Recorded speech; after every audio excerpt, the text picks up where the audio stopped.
I did not see that coming. Israel lied and said that the UNRWA workers were actually, not participating in October 7th. They had very little evidence for it. Here, Channel 4 went and looked at the claims that Israel made about how UNRWA is working alongside Hamas, which, by the way, even if,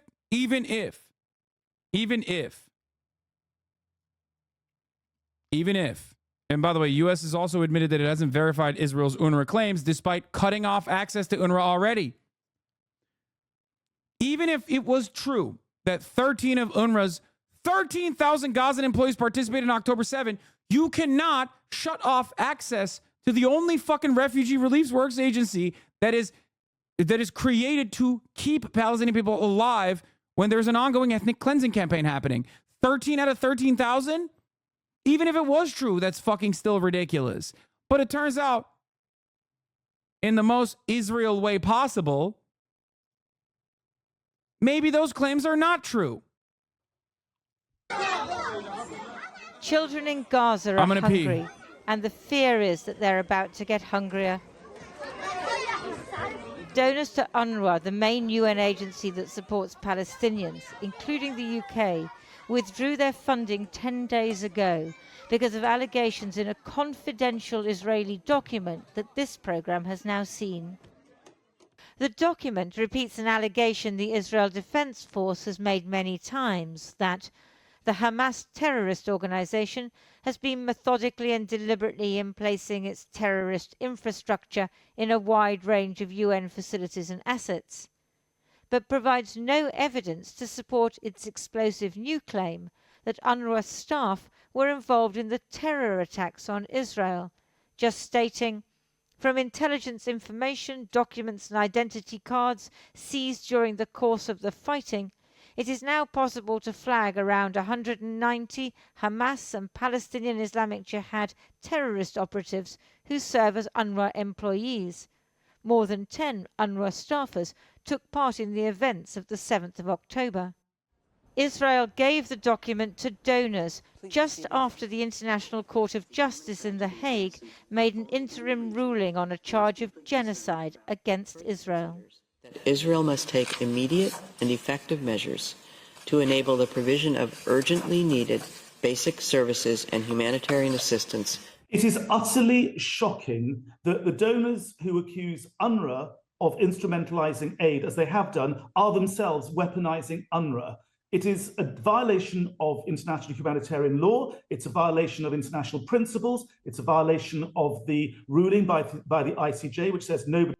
Yeah, by the way, yeah, it came directly after the ICJ decision. So if you want to understand why this happened, it's because we wanted to state a message here.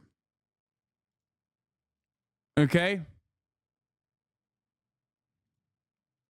Nobody should squeeze international humanitarian aid. What's Britain and others done? They've squeezed the aid. And it's a violation, arguably, of the Genocide Convention, because it will devastate the lives of 1.2 million people who were on UNRWA's food lines even before the 7th of October, and that's going to get longer. It will undoubtedly, if unsuspended, lead to mass starvation.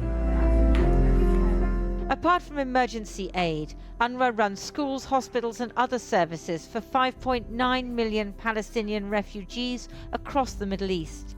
It employs 13,000 Gazans, all of whose names have been checked against a UN terrorism list and as recently as last May were vetted and approved by Israel. UNRWA immediately fired the staff members named in the document and mounted an investigation. UNRWA is playing a critical role.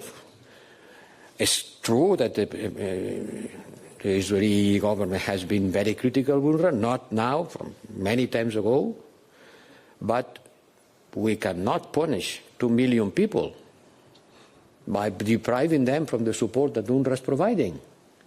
Who will take care of that? No.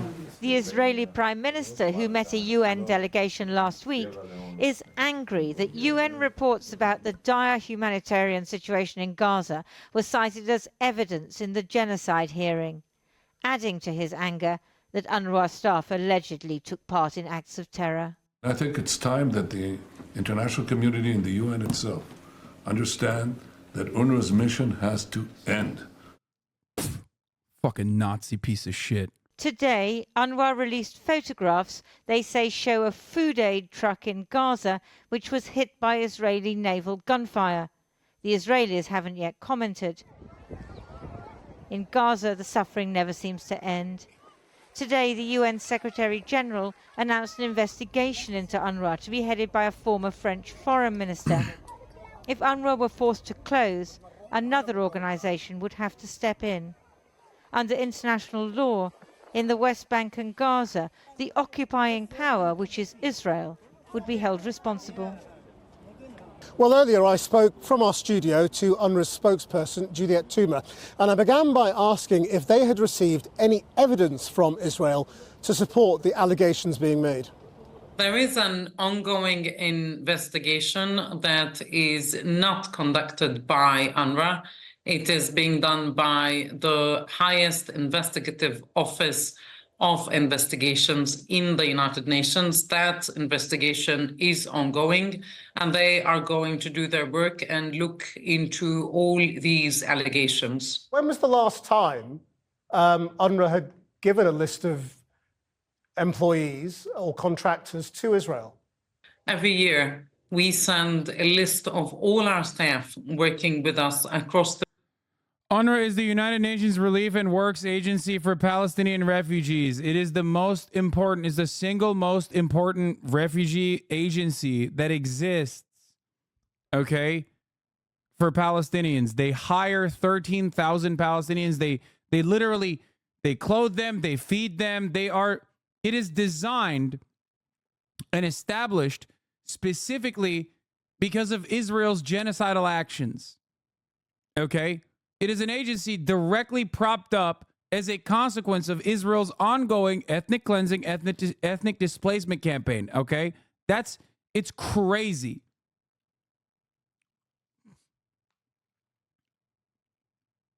They are basically like, they're not a government, but they're the entire industry.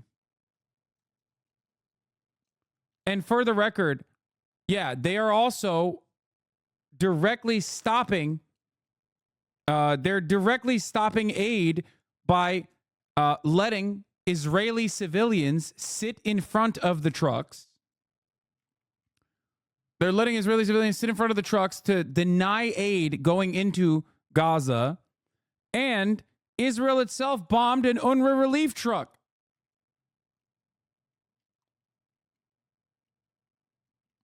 All the while, the U.S. has admitted that it has not verified Israel's UNRWA claims, and yet the media has not talked about it.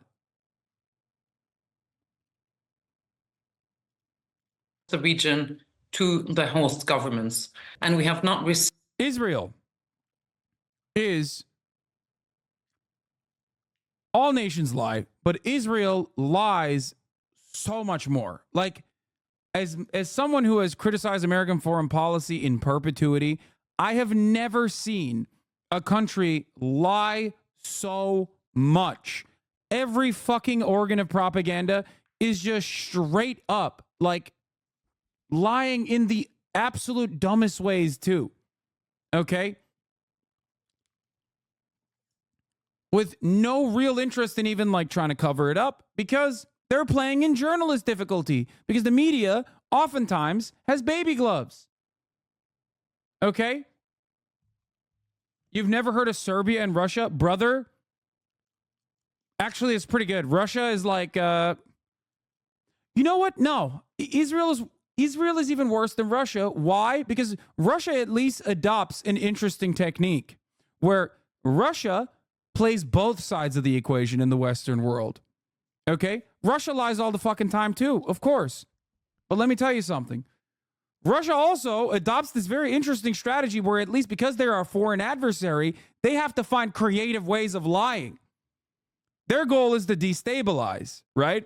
Because they're not going to get a lot of support. They're not going to get a lot of support from the American government or the Western world anyway. So they go and they do this weird thing that I've talked about a lot, where Russia Today will literally have like Chris Hitchens on, or not Chris Hitchens, Chris Hedges, sorry. And then talk about like American imperialism and how devastating it is or whatever, right? And then the next hour it'll be like some fucking psycho right-wing guy being like, Russia is upholding the white race by eliminating every transgender Ukrainian. And that is still a more unique way. It's still a fucking lie across the board. They're doing propaganda, right? But they hit it from both angles because they have to, because they know that their goal is to destabilize, right? Their goal is to destabilize and cause commotion and cause confusion in the Western world. Okay? Israel, on the other hand, is completely aligned with the American State Department because it's an extension of America's State Department. So therefore, they don't even feel the fucking need to like come up with creative reasons. By the way, I'm not saying that Russia's lies are okay. Please do not misunderstand me. I'm not defending Russia at all. Received a response to the content of that list from the government of Israel. Were the 12 names that Israel has made allegations against on that list that was sent in May 2023? I would assume they were. It must have come as a surprise then. It came as a shock. Normally, as you know, if allegations are made against members of staff in any large organisation, sacking is not the first action. There's usually a suspension pending an investigation. Had UNRWA been given or had it acquired its own evidence that showed there was some sort of prima facie case? The Commissioner General of UNRWA took that decision in the best interest of the agency. Yeah, sorry, do you understand the question I'm asking you? I mean, I understand that there are allegations made. You then sacked those people, terminated their employment. Did you take that step, which is a big step normally after allegations are made, because of evidence that has perhaps not yet been placed in the public domain, or merely because of the seriousness of those allegations? The latter, because of how serious these accusations are. And like I said, the Commissioner General of UNRWA did this in the best interest of the agency due to the huge risks, both to the reputation of the agency and also the largest humanitarian operation in response to the war in Gaza. So did you realize in that time that the donors would turn off funding to UNRWA? I would say we have informed our largest donors. I don't think any of us has anticipated this huge number of our friendly donors who have been our partners for decades on end to suspend the funding so quickly like they've done. I mean, in just over 24 hours, 9 of our donors suspended funding to UNRWA. I also think none of us have anticipated that this would be done in the middle of a war and to the largest humanitarian organization who's responding to what has become very quickly one of the most complex and most difficult humanitarian crises in the world right now for the UN. Is there any comparable example you can think of funding being suspended before an investigation has been? Just some normal shit happening here. Hogwatch, baby.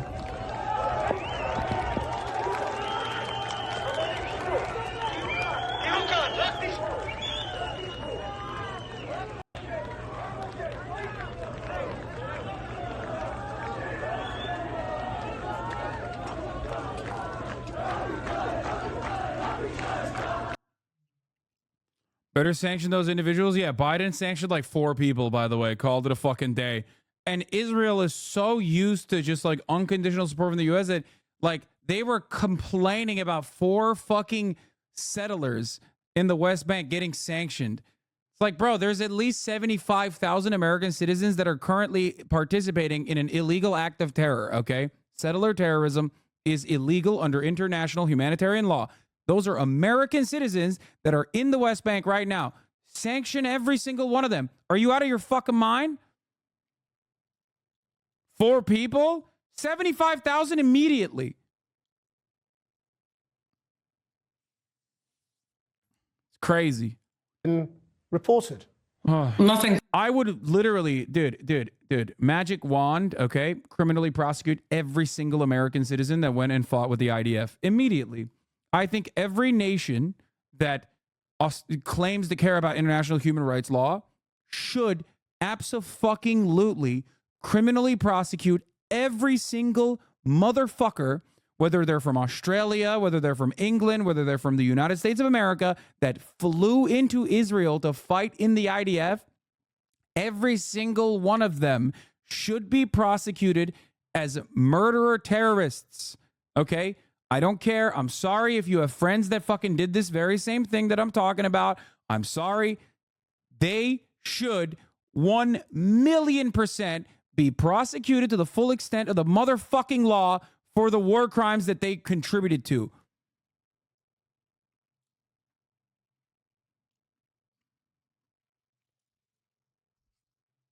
Comes to mind, perhaps others who spent longer in the United Nations, they might know the answer to this. But the worth of the suspension of funding is about half of the agency's operational. And before people go, didn't Braze do this or whatever the fuck, because I saw some people say in the chat, notice how I'm not saying that about fucking Ukraine, because there's a difference. I'm sorry, okay? I don't have to be a fucking Ukrainian flag in the bio guy, but I do recognize that there's a difference there, okay? There's a difference. Budget. So we're talking about a huge amount of money. Given the suspension of the funding from these key donors, how long can you continue to operate? So we're likely to be forced to suspend our operations by end of February, beginning of March, if the funding does not resume. What does that mean in practical terms, as you say, because it's so extensive, the activity of UNRWA? Does that mean, all, schooling, all agencies, all work will just stop? We're going to be forced to make very tough decisions that humanitarian aid workers are not supposed to be forced to do. Thank you very much. Anyway, even the New York Times did a visual investigation analysis of social media videos found Israeli soldiers filming themselves in Gaza and destroying what appears to be civilian property. The footage provides a rare and unsanctioned window into the war. It's not that rare. I don't even think it's unsanctioned. I think it's just evil, pure evil, and that is exactly what the Israeli actions are. So it's not that shocking. Here's the White House response to that report about UNRWA, by the way. Did the White House receive an ironclad evidence that actually the UNRWA staff member, 12 of them, were involved in the October 7 attack? Because 4 news organizations, including Financial Times, Channel 4, and Sky News, found no evidence to support the Israeli claim. They said actually what they provided was just cell phone messages and cards that been found after Israel went to this. Yes. Well, so where are you in the process of reviewing that? And second, considering the disaster humanitarian situation in Gaza, what's the alternative if you're waiting for the results to come out or the review to come out? The alternative of that's the White House suspended. Bro, they're not even doing a good job. They're just so bad at like defending this genocidal policy too. Like, how is it? It's been months, man. It's been months. It's been months. You should have gotten better at defending baby murder by now. You know what I mean? How are they so bad? It genuinely shocks me at how bad Israel is at lying. Okay? And it genuinely shocks me how bad America is at like responding to this kind of shit. So, look, a couple of things there. As you know, there's an investigation happening, so we're going to let that investigation move forward. And look, funding for Palestinian civilians is a team effort. And so, for example, while we continue to provide funding to organizations like WFP, other countries may continue to fund UNRWA, which is their own sovereign decision. That is their right. As we've said before, it is important for UNRWA to complete its internal review, as I just stated, before the U.S. will provide any additional funding. We got to get to the bottom of this. To your point, we got to get to the bottom of this. But there's no denying that UNRWA does critical life-saving work here, and we get that, and we understand. That's great. Thank you. Which is why we shut it down. So we're going to, as I said, it is getting that critical need to Palestinian civilians is a team effort, and there are other, obviously other avenues that we have used, but they have to have this investigation. We got to get to the bottom of this. Okay. We got to get to the bottom of this, you know, after we participated in the killing of children. Yeah. Let the investigation run its course, even though we already shut off the fucking money.